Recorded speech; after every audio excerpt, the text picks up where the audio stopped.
It's amazing to be able to make something authentic that truly translates into somebody's personal life who's watching your film, and they're able to go back into their life and make a change or be healed or be encouraged or inspired. I mean, that's a very huge responsibility, number one, but also a gift.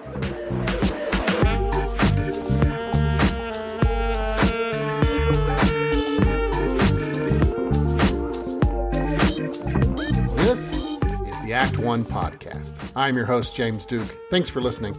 Please don't forget to subscribe to the podcast and leave us a good review. My guest today is writer-director Andrew Hyatt. Andrew is the award-winning writer-director of the new film Sight, starring Terry Chen and Greg Kinnear, which is a true story based on the life of Dr. Ming Wang, a Chinese-American who defies all odds to become a world-renowned eye surgeon. Andrew also directed the historical drama Paul, Apostle of Christ, which was released by Sony Pictures and Affirm Films in 2018, starring Jim Caviezel and James Faulkner. He also co-wrote and directed The Blind, the true story of the Robertson family long before their Duck Dynasty fame. Andrew is a talented guy, and we had a great conversation about his new film and some of his other work. I hope you enjoy. Andrew Hyatt, welcome to the Act One podcast. It's good to see you. Hey, good to see you. Thank you for having me. I'm excited to spend some time talking with you. I've been a fan of your work for a while, and you've got this new film that's coming out. I don't know when people are going to hear this, but hopefully they'll. May 24th. It's going to be in theaters all over the country. It's called Sight. It's your latest film, and you're a writer-director. Let's just start right there. Sure. With Sight right off the bat. Can you tell people a little bit about this film? Yeah, absolutely. So Sight is the incredible true story of Dr. Ming Wang, who grew up in communist China and was able to, through many trials and tribulations, get out of China and make it to America. And it's kind of got a very classic kind of American dream success story. You know, he arrives with $50 in his pocket, and through hard work, perseverance, and truly, you know, using the gifts given to him, he becomes one of the world's most renowned eye surgeons, which I know doesn't seem very exciting, but it's the journey to that point that is incredible and truly just relevant and poignant, I think, as far as these sort of really inspirational true stories go. Yeah, and it is. It's dramatic and very cinematic. I had the pleasure of seeing the film just a couple of days ago and really enjoyed it. Brought my kids; they really enjoyed it. He is a fascinating guy. The real Dr. Wang. Am I saying the name right? Wang. That's right. Yep. He was there at the screening that night, and boy is he something. I mean, he is. So you can see why a lot of people were drawn to tell his story just by briefly interacting with him. So to that point, what brought you to the project? How did you get involved? Yeah. As you know, every film is different and kind of how these things work out or develop and all these things. But this one in particular was a producer friend of mine, Darren Moorman, who I've known for a few years now. Yep, he's a good friend of ours too. I love it. Yeah, no, he had been on the project for a little bit. David Fisher, the producer of the film, the other producer of the film, and Dr. Wang himself had been developing this project for a good number of years. I want to say close to 10 years. They had been working with various writers and on various scripts and trying to get this story right. And when Darren called, they sent me a draft that they had been working on, and a lot of the draft was sort of a fabrication of the present day struggles that Ming had, particularly with his family in America, which was just, I didn't find very compelling at all, because they were just very generic sort of faith, issues, not issues, faith, film, kind of the typical plot line that you just say, man, this is really feeling generic to me. Yeah. Um, but they had also sent Ming had a book, an autobiography that they sent along with the script. And so I was flipping through the book, and I'm sure like you felt watching the film, you're just reading like, wait a minute, what is going on? Like this guy's life was incredible. Like Yeah.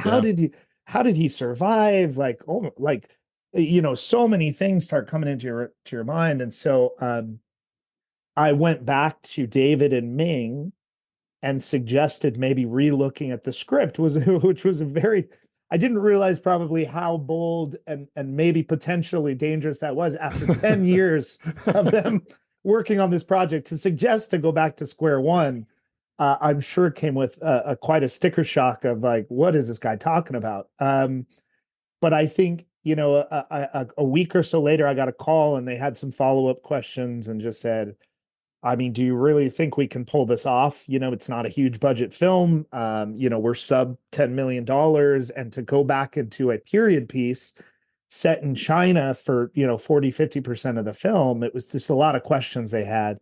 But I think once we sort of realized that if you get into sort of these kind of themes and this plot and kind of really bring out the past, there's just these beautiful things that start happening with the story and with the film that are really powerful. And so, sorry, that was a long-winded way to say, Darren reached out, we kind of had some back and forth, and then anecdotally, I know, your audience can't see me right now, but maybe they can make an educated guess. But surprisingly, my grandmother was born in Shanghai and Really? grew up Wow. there. And Yeah, so yeah, you're right. By looking at you, I would not. You're whiter than me. yeah, yeah. Had I said Dublin, you would have been like, of course you did. but, but we, so growing up, and she's got an incredible story as well. They were Iraqi Jews that immigrated into Shanghai Oh, and wow. then had to flee during the Japanese occupation. Anyway, a separate storyline there, but a lot of drama growing up. I remember the stories and hearing different things. So I'd always had this thing on my heart that I really wanted to tell, whether it was her story or a story that sort of surrounded this particular culture or place. But again, not to make light of it, but no pun intended. But I'm not on those lists at all, as you can imagine, to be a part of those. So truly, when it really was kind of providential when Darren reached out and then said, I've got this project called Sight, you should take a look. And then to kind of realize, oh wow, this is the story that I've kind of felt on my heart. I know it's not my grandmother's, but Ming's story is very similar in a lot of ways. And so it just really, I felt really compelled, which doesn't happen often, but it was like, I have to kind of make this movie. I got to be a part of this film. It's very cool. And by the way, what you were saying earlier, I think those were probably my favorite moments in the film when you were describing wanting to go back and deal with his life in China. Some great moments in the film. Yeah. And some of the actors you cast are fantastic. And so I think that was really good instincts on your part to really make the audience aware of that struggle. Funny note with that is I brought my kids to the screening and they had just been studying about the Red Guard and stuff like that. So, Wow. so they're watching it. They're watching some of that stuff take place in the film, and it's really, really great. Yeah. Yeah. So you touched on the fact that you're not you wouldn't necessarily be considered right away for this kind of project, and yet you did an excellent job of handling it. What were some of the challenges, maybe some of the cultural challenges that you felt like you had to really make sure you pay attention to, and did you lean into having Ming there, the source of the subject matter? Did you lean on him a lot to try to get the authenticity of because there's a lot for those who haven't seen the film yet, and I hope you do. It comes out on May 24th in theaters everywhere. It's being released by Angel Studios, by the way. There's a lot of kind of beautiful, interesting family interactions that you see. So it's not, I don't want people to think that it's all political. But there's some really authentic moments. And I'm just curious, did you do a lot of research on that? Was it speaking to him a lot? Was it based a lot on his writings in his book? How did you go about the process of um, of Yeah. making sure you nail the authenticity, if you will? Yeah, no, it's a great question. And you're absolutely spot on. I probably would have felt uncomfortable taking on this particular film and story without Ming's blessing, truly over that, and the fact that he was on set every day. He was a massive part of the development process, just as you say, from a, oh, that's in the book, or I forgot, actually this is how it went down, and I remember saying this or doing this. And so there was a ton of that. And that was like, invaluable, as you can imagine, just having him. I mean, you started with the challenges, and absolutely, I mean, the challenges, I can understand maybe a half of a percent now, but when we went on this journey, 40% of this film or so is in Mandarin, in the flashbacks. And so without knowing how to speak Mandarin, or understand it, there was a very unique process of having, the performance happen, looking to the translator to get a thumbs up or thumbs down, and then looking over to Ming to get a thumbs up and thumbs down. And so there's just a lot more going on than normal. But I love what you say, because I actually am really proud of those scenes, because I do kind of believe they hold up the emotional core of the film and the story. That stuff with his family in China, and especially the father-son relationship. Yeah. I love those scenes, and kind of the way Donald Hang and Ben Wang took on those roles. So that was probably the biggest challenge. And then, yeah, as far as on authenticity, I think it was the same. Ming is a very, as you can imagine, being an eye surgeon, one of the world's best eye surgeon, extremely meticulous, extremely detail oriented. And so, he had a comment about everything, and I'm sure it drove people nuts at times, the production design team, the costume team, everybody. But at the end of the day, I mean, how special to have every detail Yeah. right and correct, and down to the buttons used on the shirts, where it's like he'd say, we didn't have that. We didn't have buttons like that. That didn't exist in China. Or no, that would have never been the material for the couch or the wall or this, because we didn't have that. All these beautiful things that then I think when you kind of take that step back, right, and you watch the film, those scenes in particular feel very organic and true to the time and the place. And so that's all a gift. I haven't worked on a film in that capacity, where you've got the man who lived this incredible journey with you all the time to kind of weigh in, but also be extremely respectful to the process, to the writing process, to the filmmaking process. Never stepping in and saying, "Oh, I think the actor should have done this and not this." He was always just there for support, which was incredible. I it's funny that you bring up the Mandarin. I had that question, and I did want to ask you. So you had an interpreter on set with you. All the actors are speaking in Mandarin to one another in the scenes, for, like you said, about 30-40% of the film. And as you know, the director is like I often say it's like the, pardon my language here, the I'll edit myself, the bull crap detector, right? The bull crap, right? You're there, you're watching the monitor or watching the actors, and you're making sure that it's as authentic, everything is flowing. And you've got to, if you see something that doesn't fit, it doesn't seem right, whether it's a line read or a particular type of blocking or whatever it is, you're going to want them to go again, right? And so, what's that like when they're speaking a different language? Can you just, what are you looking for? Because if you can't really understand in the moment on the line reads, Right. what were you looking at? Yeah, that's a great question.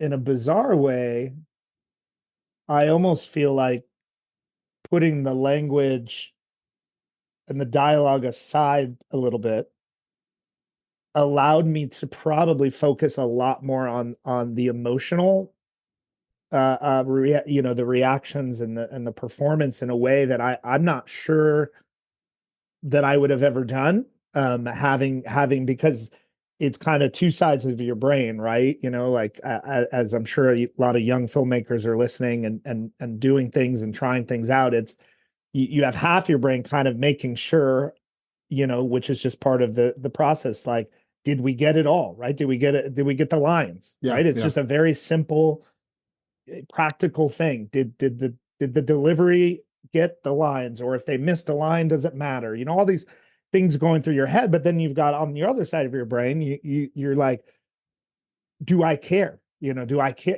Am I emotionally engaged in what this Yeah. person's doing? And so I do wonder if maybe kind of not having to worry so much about the dialogue portion allowed me just to completely zone in on the emotional arcs of these characters and how they were doing it. And I always think back to, it was a great lesson in, I think I'm almost positive it was Steven Spielberg that said you should be able to turn off the sound of a film Yeah. and watch it and understand it completely. Yeah.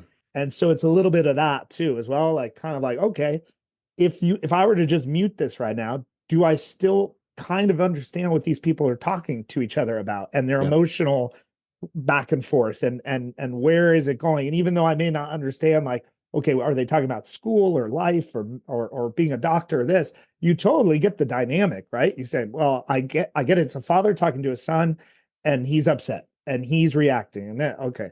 And so yeah, it was a challenge, but in a way, we by the way, that cast was just phenomenal.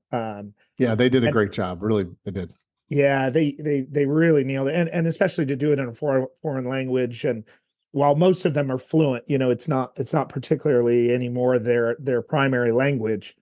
But to kind of come in and not only deliver that, but to perform and emotionally engage with the audience and each other, just fantastic. But yeah, that was kind of, I would say, a bizarre benefit to this was being able to really focus in on that.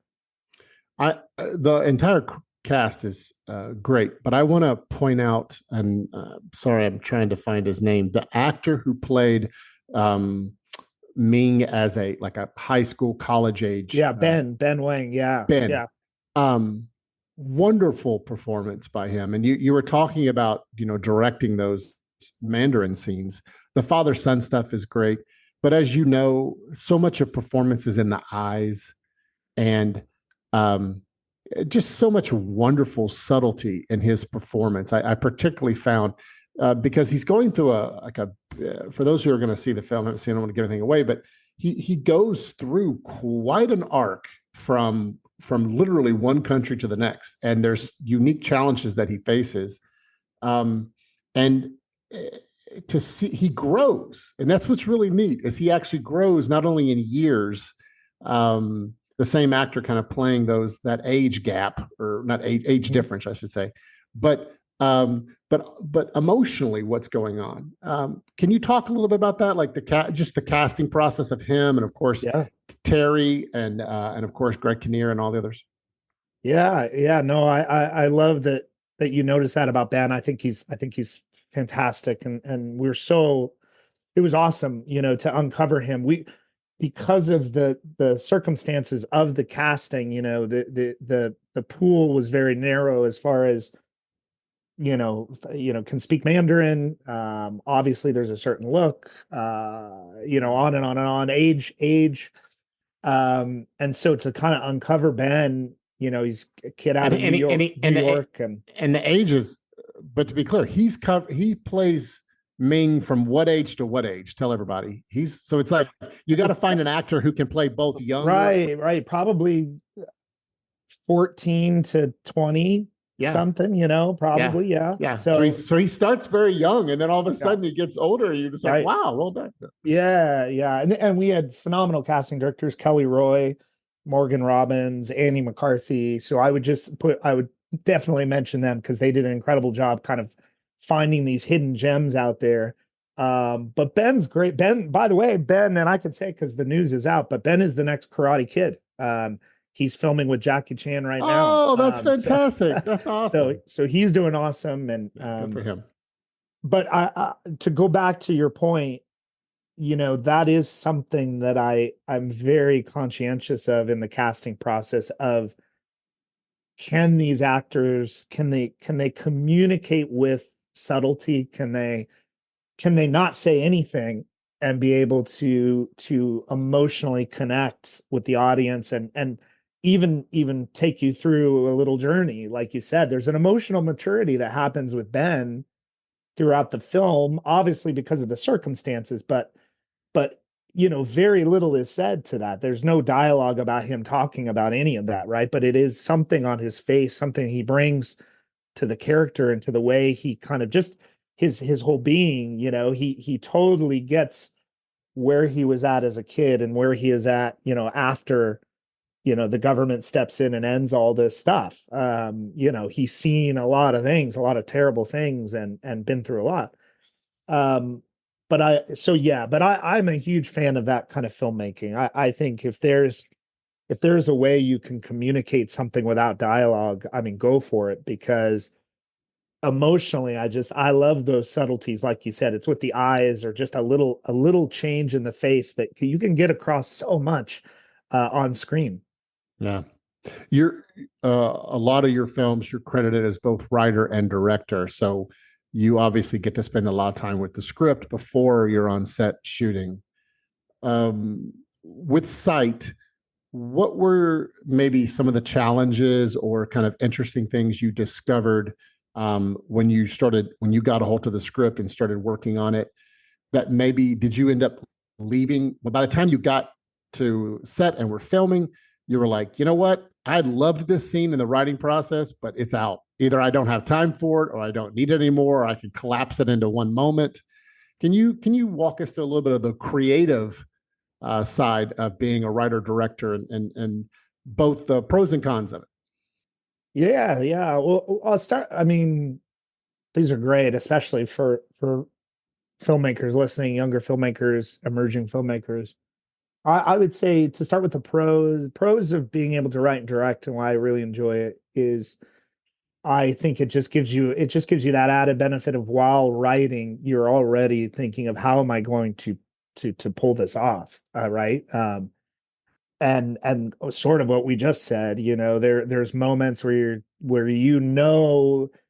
in the back of your head how you're going to shoot something, and it does inform the writing, whether that's to trim and say, actually, I don't need all this because I'm going to shoot it this way, and I'll be able to get this across, and on and on and on. So there's certainly a pro to that. I also think producers, most producers do enjoy having somebody that is taking the project from start to finish, rather Yeah. than, okay, we get a writer, but then we get a director in, and 9 times out of 10, when that director comes in, they're going to have notes on the script because they're going Yeah. to want to change it to fit their vision, and on and on and on. So that's the pro. I would say, the difficulties always are, like you said, it's always, and I don't care what film you're on. I mean, maybe if you have $250 million or something, but even then, I feel like this is the same process.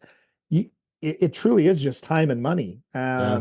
Yeah. And so naturally, especially when you're dealing with something like this, that is a biopic, that is a period piece, that is trying to kind of squeeze a lot into under 2 hours.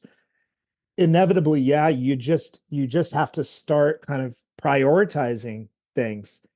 Um, the nice thing about that process is, I do find a lot that, if you force yourself into that situation where you just say, we just don't have time, we've got these 3 scenes here, and we only have time for one of them, it does force you into a creative space, and often a collaboration, in a way that's really beneficial with your team, with the production design or costume, or producers, or your DP, cinematographer, where you're just having to say, okay, how do we communicate what we've tried to do in 3 scenes, but now we only have one? What do we do? And it's amazing, the spontaneous ideas and things that come up in that collaboration, even sometimes with the actors themselves, that say, well, what if instead of saying all this, I just do this? And you say, oh my goodness, that's genius. That's genius. You saved us a day of shooting. That's Yeah. unbelievable. Yeah. And no, we're not going to pay you extra for that, but thank you. But, yeah, I think in this film in particular, there were a lot of I would say expensive scenes that just had to kind of be pared down or refocused in other ways.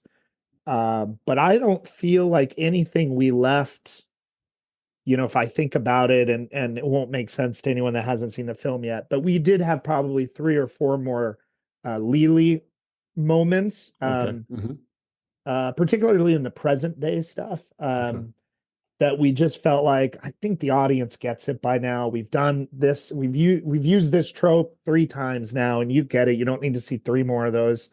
And so just things like that through the process. But the great thing was, because of Ming's, book and him being involved, David's hard work over the decade. I didn't feel like we were ever struggling with the story itself, which sometimes happens when you get into production and certain things happen and you start getting really worried that, wow, I hope we can connect A to Z in the edit or in the film, because I'm not sure we've got it. I'm not, because as things happen, weather happens, budget stuff happens. This was shot during COVID. COVID things can happen and shut you down for a day or two. And so you're just like, uh-oh, I don't think we're going to get to that scene. But the nice thing with Sight was because of all that work, that sort of pre-development work and production work that went into it for so long, it always felt easy to kind of pull a thread and not have to feel like we're in big trouble. It was sort of like, can we pull this thread? Yes, because Ming's got a diagram over there, color-coded diagram of the film and each theme and how it plays out. No joke, he had that, his meticulous mind. Wow. And how, every moment of the movie fits into this theme or that theme or this. Anyway, but that was always the challenge, was just how do we shot this in Vancouver. How do we pull off China in the 60s, 70s on a budget? Yeah. I think you did a great job. It's a very enjoyable film. I hope more people watch it when it comes out and they go to the theater and see it. I love going to the movies myself. I love watching movies in the theater. Speaking of which, your previous film actually got released in theaters. How did you get connected with the Phil Robertson story, the film The Blind? Yeah. A producer friend again, Brittany Yost, reached out a little earlier in the process. They did have a script that I would say it was a bit more anecdotal. For those that have seen the film, this will make sense. It was a bit more Duck Dynasty focused, anecdotal, very much about kind of the journey post salvation to the success of the brand and the duck calls and all of this. And again, I just didn't feel like I was the right, as you've seen my films, I just feel like I probably have a little bit of a darker sensibility. And I mean that in like, I'm more interested in, I think, the exploring sort of darkness and good and evil and the human condition, but in a way that feels really authentic and raw and gritty. And I totally understand that that's not for everyone. And that's, there's a lot of faith films that are great that don't go down that path at all. And there's a lot that do, and they're great. So, I had passed, and then I was, it was a weird one. I was laying in bed that night after calling Brittany and kind of saying, I don't think this is the right fit. I couldn't stop thinking about Phil. Truly, I couldn't stop thinking about Phil. And I hadn't seen the Duck Dynasty show in probably 8 years or something. So this wasn't like, I don't think about Phil a lot. It's not, it's not like a weird thing that I do at night. I mean, now I do, but not at the time. And so I just got up and I Googled, I just didn't know what was the family doing, or I didn't know anything. And the first thing that popped up was Phil giving his testimony in front of this massive, church somewhere of thousands of people. And he went into all of these gritty details of his life about being an alcoholic and an abusive husband, being a philanderer, being kicking his family out of the house, beating this, I mean, really difficult stuff. And then kind of sharing, look, without Christ in my life, I mean, the Duck Dynasty thing, I don't even have a family, none of this happens. And I just was like, okay, I didn't know any of this stuff. Why is this not the film? Why are you not making this film? And so I called Brittany the next day and just said, what have they talked about this? And yeah, I think it was a little bit of that. As looking back, that's a difficult thing for the family to write, to suggest, why don't you air all your dirty laundry to the world? And by the way, it's not just you giving a talk. We're going to see it. We're going to see it play out. That's a difficult thing. But I remember that first conversation with Phil and kind of trying to explain, I think going a bit into this could be, and truly his only response was, do you think it will help people? Do you think it will help people? I said, I think a lot of people are dealing with this right now, especially right after COVID. I mean, they've always been dealing with this, but I said, I bet even here inside the church, there's addiction, there's abuse, there's these things happening, there's divorce, there's all these things that I think you coming out and sharing what really happened to you and your family could be really powerful, could really help people. And he said, absolutely, then we have to do that. And so, that was a long way to get to how we opened the script back up and really kind of redid it in that format, as if you've seen the film. Now it's a period piece and goes back into the 70s and the Deep South. And I think it has helped a ton of people. We've gotten so many comments and letters and it's just really powerful. And I know your audience, this is the kind of stuff they want to do, where it's amazing to be able to make something authentic that truly translates into somebody's personal life who's watching your film or your story, and they're able to go back into their life and make a change or be healed or be encouraged or inspired. I mean, that's a very huge responsibility, number one, but also a gift that we're able to do this and allowed to do this. What a gift from God that he's allowed us to tell stories in a way that he can then speak, the Holy Spirit can then speak to somebody watching a big screen, which you'd think, nah, I don't know if that happens. But to walk out of a theater and say, I think I have to change. Whoa, that's powerful stuff.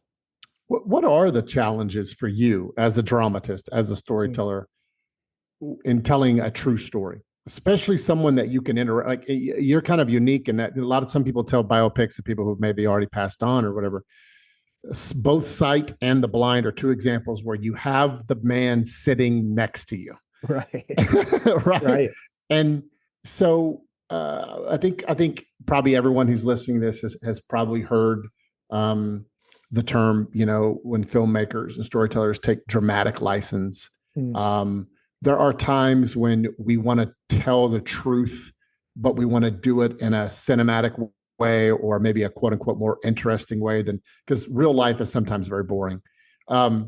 So what is your process to telling a true story when the subject matter is right there? Is it intimidating? Do you see that as very helpful or problematic? And then two, when you're trying to communicate the truth, but it's like, well, I know that person was important in your life, 15 years ago, but we need to it doesn't need to happen 15 years ago. Our movie takes place now. So we need to move that. Like, let's have you and, like things like that, where you're kind of moving pieces of the story around in order for it to fit. Totally.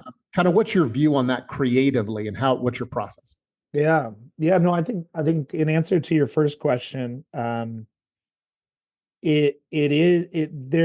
is a heavier responsibility, I would suggest, yes, to know that that the family members or Ming or are literally watching their life play out.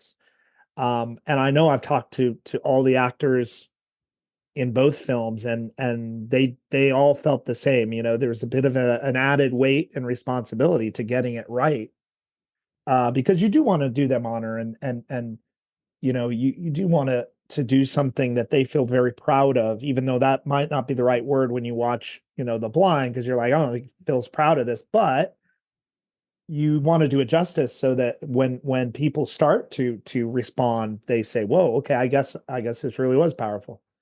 um and then sort of, the process. That's a great question. I've been very blessed in the sense that there was a decent amount of source material on these individuals, right? Meaning there is the Duck Dynasty show. Ming did have an autobiography. The family was all around, and we essentially, the first step was we interviewed everybody, from Alan, the oldest son, down to Willie, the youngest son, and Jace, and Uncle Si, and Phil and Miss K. We did a ton of interviews where we just asked them to just kind of talk and just, what do you remember, especially for some of the boys, right? It's like Willie didn't remember much because he was 3 years old when all this went down, 4 years old. He more remembers Phil after he was saved, and remembers the struggles, of course, of being poor and dad trying to make the duck calls work, but he doesn't remember so much of that. But Alan, who was, 8, 9, 10 at the time, remembers it all. And remembers a lot of moments that were particular to him. Same with Uncle Si. And then of course Miss K was an unbelievable resource, because she actually, Phil, you know, not trying to be funny here, but Phil didn't remember much from those years, right? He he was in a different state of mind, we'll say. Yeah. But Miss K remembered everything because she Yeah. lived it. Yeah. So that's sort of the first part of the process. And then, like we were discussing earlier, and this is just a challenge for any writer out there, is how do you take all of the material and slim it down to 2 hours, maybe 2.5 if you're lucky, if you get a studio excited or something. But let's say 2 hours. Yeah. How do you do it? How do you capture a life? That's hard, right? Very hard. It's very hard. And it forces you to just make decisions that, you just say, okay, would that be interesting to see? Yes, but is it the most interesting? No. Okay, well then that goes away. And so what I always try to do is you know, this is maybe getting a little bit into the filmmaking weeds here, but That's okay. We like the weeds here. okay, good. What I'll do first is I'll kind of, take a fresh wall in my office, and I'll just start putting up 3x5 cards or post-it notes where I just start at the top. I'll put a character or a time period, and then I'll just start taking notes on everything that happened, with that person, just broad notes, broad strokes, or in that time period, or if it's a tonal thing or emotional thing.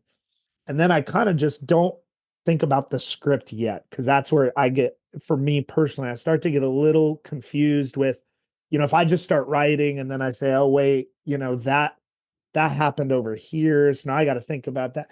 It's much better for me to kind of lay everything out, which, it's a little bit of a pain and a process and takes time. But what's great is once you have that, it's amazing how when you can see the full story, you do start to pull things off the wall and just say, maybe in the book that's interesting, or maybe for a documentary, but for our film, that's not.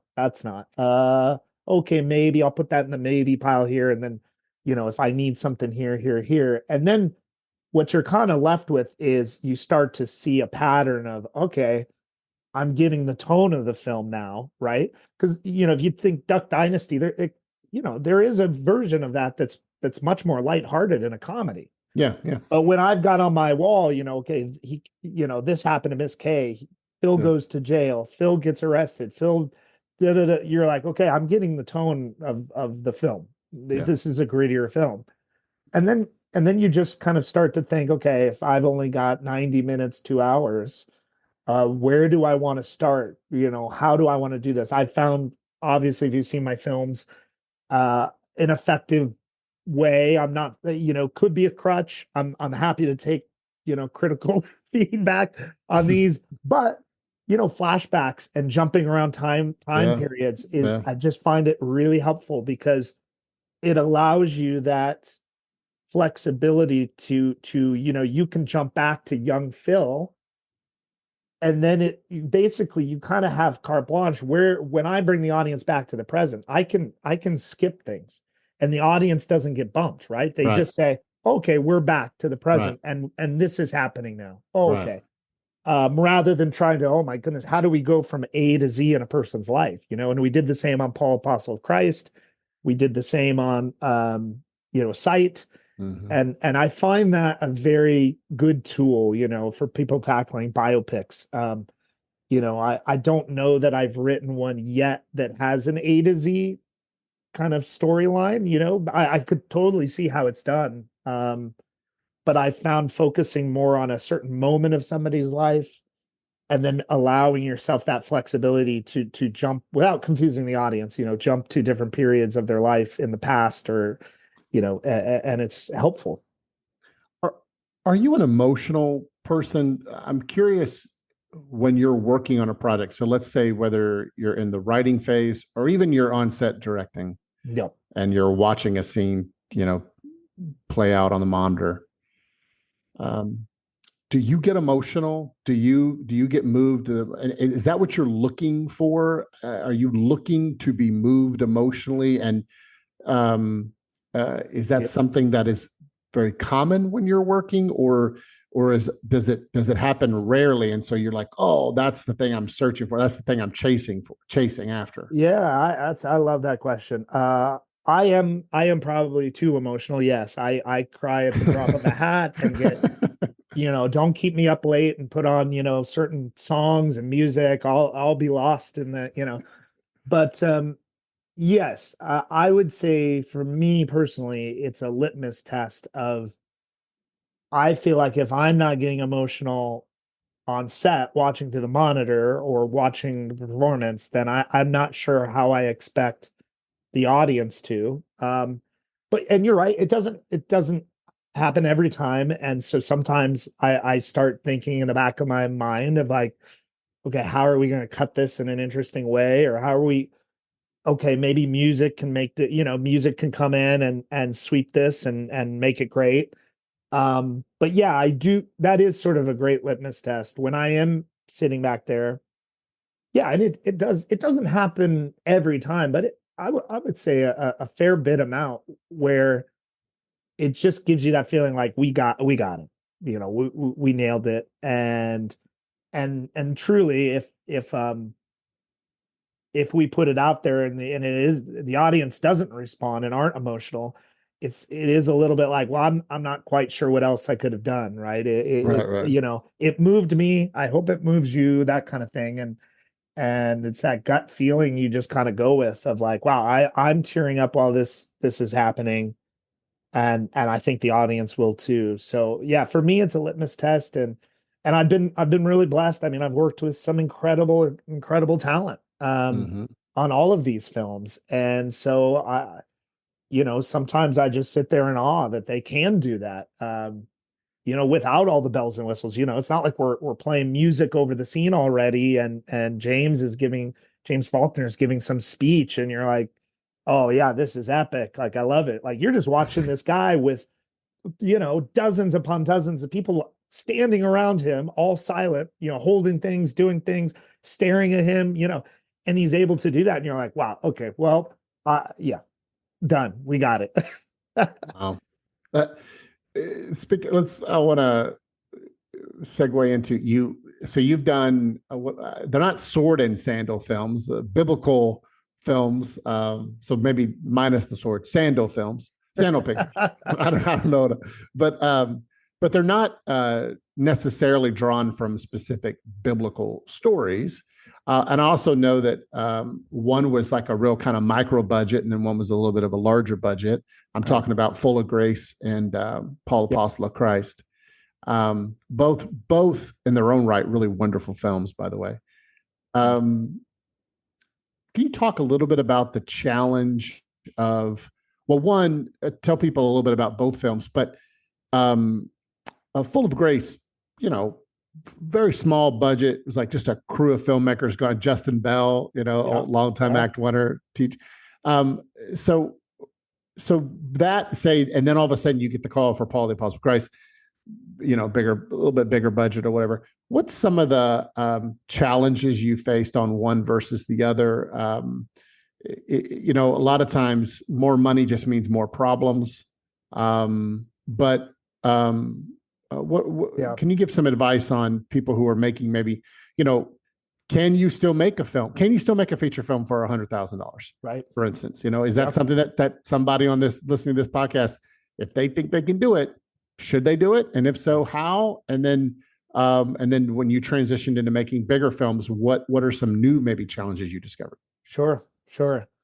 Yeah, I mean, Full of Grace was an amazing experience because it was kind of like you're saying, it was that kind of raw, unfiltered filmmaking. It felt like being back in film school kind of stuff, you know, where I think we made that film, you know, and for those that haven't seen it yet, you know, essentially it's about the last few weeks of Mary of Nazareth, you know, Jesus' mother's life, and just sort of what was happening. You know, I just had never seen that before. She kind of, you know, Christ gives her to John at the end of the, you know, before he dies, and says, you know, this is your mother, take her as your own, you know, kind of thing. But then we never hear from this woman for the rest of scripture.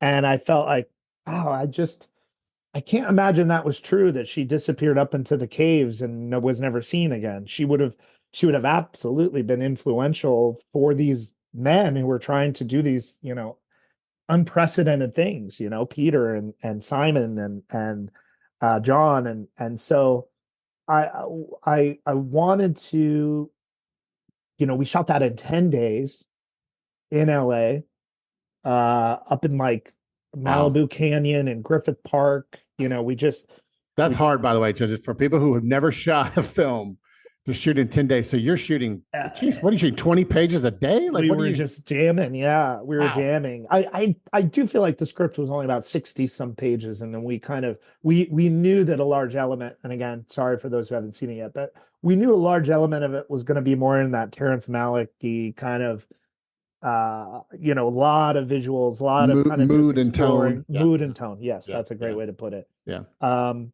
but it was possible, and I think it absolutely is possible. And I think what was great about the budget starting with Full of Grace before Paul and these others is, you know, for me personally, somebody who was wrestling with their faith at the time, um, trying to understand, you know, I grew up Catholic, and I just, you know, my memory of these beautiful, by the way, beautiful churches, and I love sacred art, and that is a huge, huge reason why I make films. But growing up in that and looking up these beautiful statues and these beautiful stained glass things, and always having this feeling of like, well, these saints, they're amazing, and I could never be like them. I mean, they're incredible, holy people, and I would never, ever, ever be able to achieve that. So it's, you know, and sort of just being like, well, I guess I'll just live my life the way I live my life, instead of, you know, as any good Catholic finally opens their Bible at some point in their journey for the first time, maybe, and reading like, wait a minute, wait, what's all this stuff about Peter? Peter seems like a total mess. Or hold on a second, what is Paul doing, murdering Christian? Okay, whoa, what's going on? In fact, these people are exactly like me, exactly like me. And so when we dove into Full of Grace, I sort of took that wrestling of never feeling like I knew these people or understood these people. So I think the way we were able to make it for the budget and the time and all that is we were so much more interested in sort of the character, the internal character of who are these people, what was going on in their head and in their conversations, and especially, you know, in this time of the church that was having a bit of a, you know, fallout, not fallout, but there was some really conflicting ideas of Yeah. this was when you go back to kind of, are we starting a new religion? Are we Jews? Are we, what Yeah. are we? And some believe one way. So and then Peter's stuck in the middle. Like, I don't know. I'm not sure. I gotta pray about this. And I'm lost for what to do. So it was more about, what if we took this, Mary, and again, no, it's not scripture, but can we take the character of who we believe this person to be, this wise person who's, has been around Christ for 33 years, and is now sort of, like, what kind of wisdom does this woman have? What kind of prayer life? What kind of, how is she involved? And it just allowed us to, I think, make a film that felt like, is it a lot of people in small rooms talking? Yes. but it's fascinating because it's getting to the heart of who exactly are these characters. So obviously, long way to get to. Yes, challenges on a 10-day shoot, challenges with no money. But I found that there were just a lot of people that loved the project, and there were a lot of actors that Kelly Roy, again, our casting director, we allowed her to just say, we just said, we want Middle Eastern actors, the best that are out there. And it kind of gave her the freedom to really, again, uncover these gems rather than say, we need these 10 actors to get this movie financed, which happens all the time. And then when we bounced to Paul, you're right, it was interesting because though it was a bigger budget, not too big of a budget, it was about $5 million. Again, because of that restriction and unable to do a big A to Z epic, Bible film. Again, it was like, okay, well, where should we focus our story and why? And again, it was sort of like the same approach to the storytelling, which is, okay, I want to leave this film knowing who Paul is. And I don't mean like the events. I want to know who this man was. And I want to know emotionally who he was, and like internally who he was. And so that's why we started to look at, okay, I actually think the end of his life, him in Rome, is a beautiful place to start this story. I think we're going to know who this man is by who was he at the end. Right. And so, Yeah. and then we can kind of explore some other areas. But again, though, that allows you to kind of frame a story that doesn't feel small to an audience, but is a wise approach, because you can make it for the budget, you can make it for the time. 24 days, I think, for that one, which is still pretty light. And it allows you to focus on just the characters in a way that I don't think the audience, we've never got maybe one time out of the thousands and thousands of responses, we heard like, I felt cheated because you didn't do the shipwreck and you didn't do this, or you didn't do this. Right. But the rest, it's like, oh my goodness, I know Paul better than I ever thought I would. And actually, it makes me want to go back to my Bible and read all about Acts and Paul and these things, and read his letters differently with something else, and deeper, not read them like, oh, I'm going to reinterpret these, but more like, oh, I can hear Paul now. I'm reading the letters from Paul deeper and understanding more. So yeah, sorry, a long way to get to always the same challenges, which is hilarious to me. Yes. No matter what the budget is, it's Yeah. always the same challenge. It's always we don't have enough money, we don't have enough time. Which any filmmaker, yeah. But like we said earlier, it forces you into making decisions and coming up with creative solutions. Even on a 10-day, $100,000 movie, you can do it. And then I think, what I prefer, what I kind of love is, at the budgets we're at, we're allowed to take risks that I'm not sure, until you get to a Christopher Nolan level, or you get to a Denis Villeneuve level. It allows you to take risks that I just don't think the studio or the financiers would let you, whether that's in casting, whether that's looking at who's actually right for this role, not who do we put in it so we can make our money, right? But who's actually right. And I'm grateful, Full of Grace has it all over it.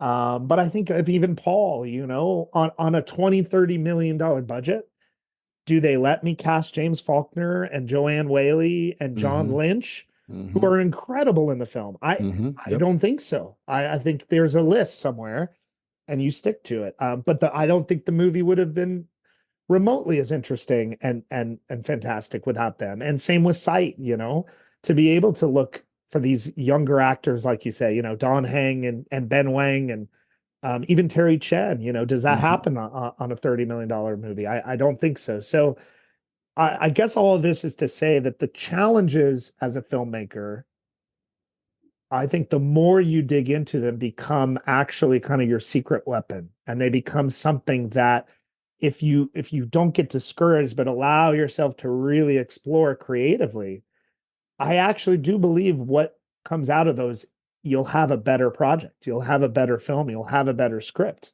rather than just being given everything and anything you want at all times. So I love that. yeah, that's kind of my long-winded way that is hopefully helpful in I there. think so. And it's really a lot of really good stuff in there. And to quote the Apostle Paul back to you, the guy who made the Apostle Paul movie, right?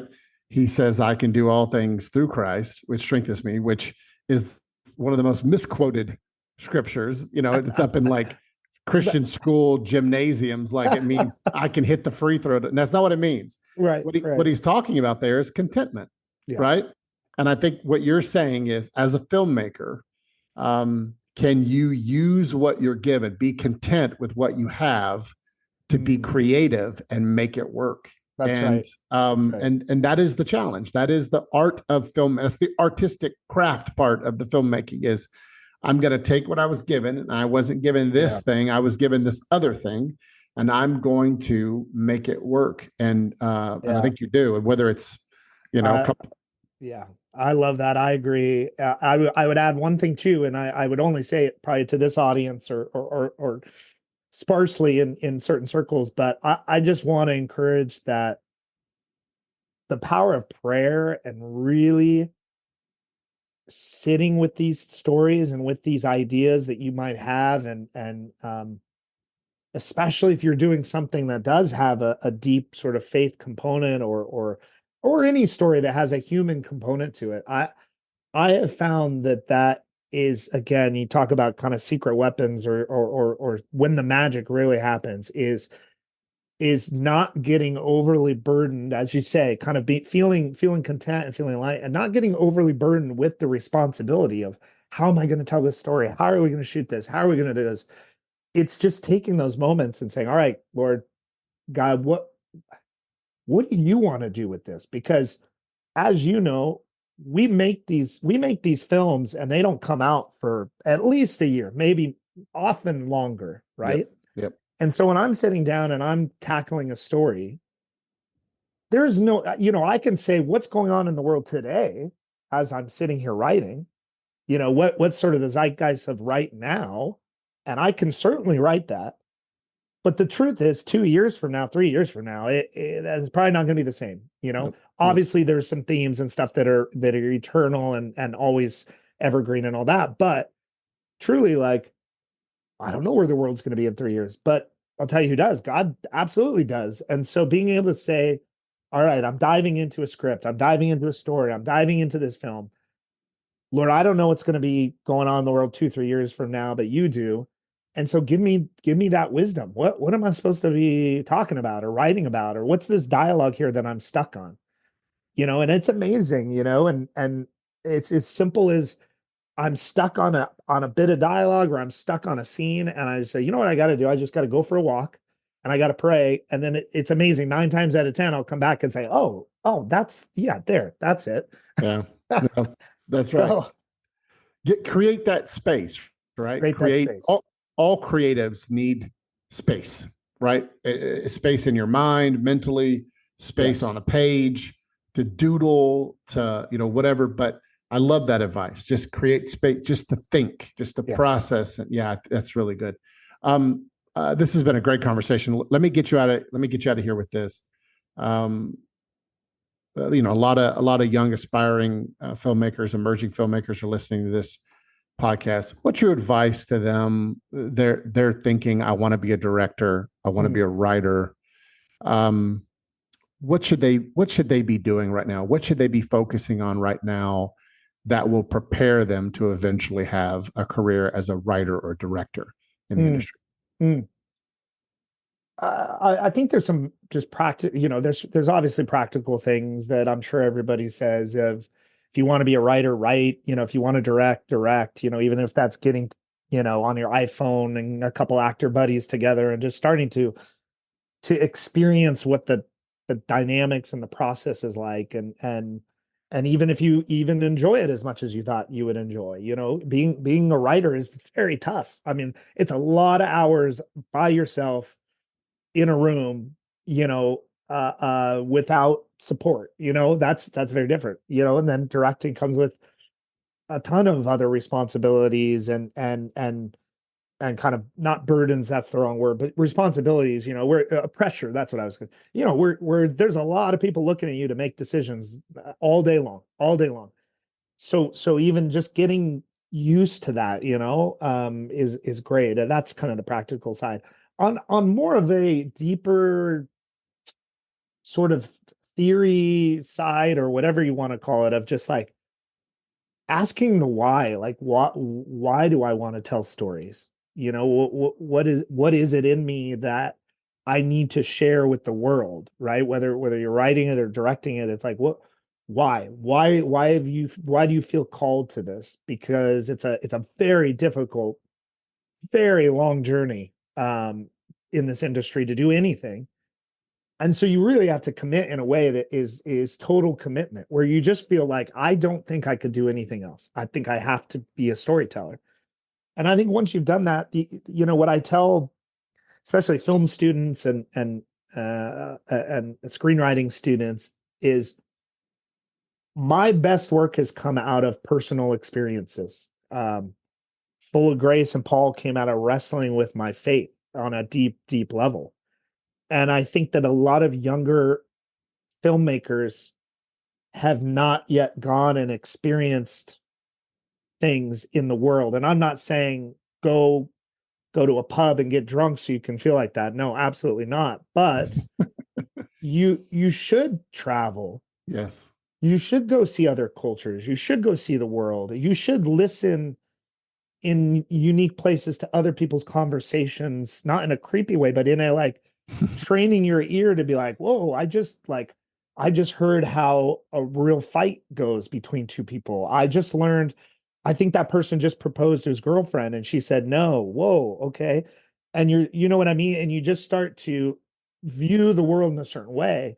But I really do believe it's maybe there's the rare writer that's never had experiences themselves and just is an unbelievable, can mimic that and can do that. That's probably out there. But I think for most, you need to have experiences in the world that then inform how you talk about it and how you give wisdom and how you do this. Because ultimately that's what you are, as a storyteller. You're entertaining, you're giving wisdom or advice, or you're showing people something about the world that they don't know. If they already know it, it's not very interesting. Yeah. So that's what I would say is truly like, go travel, go to another country for a bit and or go learn something new, go take a class on something you didn't think you'd ever take a class on, or just get those experiences, right? That's to me, the if there were again sort of I wish every screenwriting student, every writer, aspiring writer, go work on a farm for 6 months. I don't care, go do something outside of your comfort zone where then you say, wow, I have a lot more things to write about. That is such good advice. I couldn't agree more. We talk about that a lot at Act One. You've got to live life. What you're describing is, and people shouldn't be offended when they hear this. They should, as a writer, as a storyteller, you just need to hear this and go, okay, thank you for but if your life is empty, your screenplays will be empty. And what you end up writing is not authentic truth and real. It's caricature. You end up just writing caricature, right? It's just your view of, like, I remember what my perspective was to be a father and before I had kids. That was a caricature of what now I know, now that I have children, what I now know to be married, and that now I know, and I can write at a much deeper level about those things.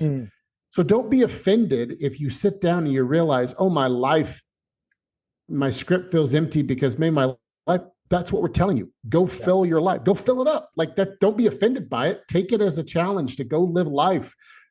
Go listen to how people talk to each other, interact with each other at the mall or at a bar or at a club or at church or wherever, just walking down the street. Travel, see other cultures, hear how people interact with each other, live life, gain these experiences. And your life is richer, and then your work becomes richer, and it becomes less like a caricature and more authentic. I couldn't agree with you more. It's really good advice. Well, I'm grateful to you for this time, Andrew. This has been fantastic. And thank you. Thank you. I really hope people check out Sight and, of course, all your other films. I'm streaming. I'm sure they can find them all over the place. But Andrew Hyatt, it's been a pleasure talking to you. I always like to pray for our guests to wrap up our conversation. Would you allow me to do that? Yeah, please. Thank you, James.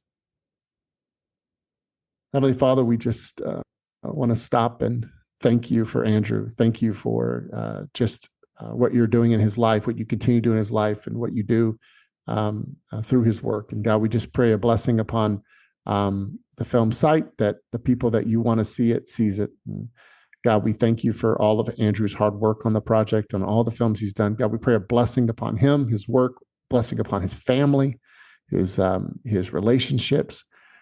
God, we pray that you'd go before him, protect him, watch over him and his family, and God, give him more and more opportunities to tell stories that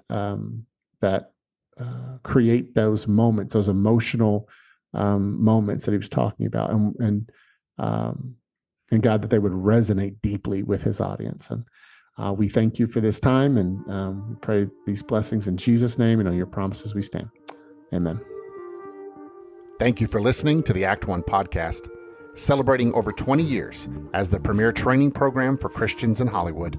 Act One is a Christian community of entertainment industry professionals who train and equip storytellers to create works of truth, goodness, and beauty. The Act One program is a division of Master Media International. To financially support the mission of Act One, or to learn more about our programs, visit us online at actoneprogram.com. And to learn more about the work of Master Media, go to mastermedia.com.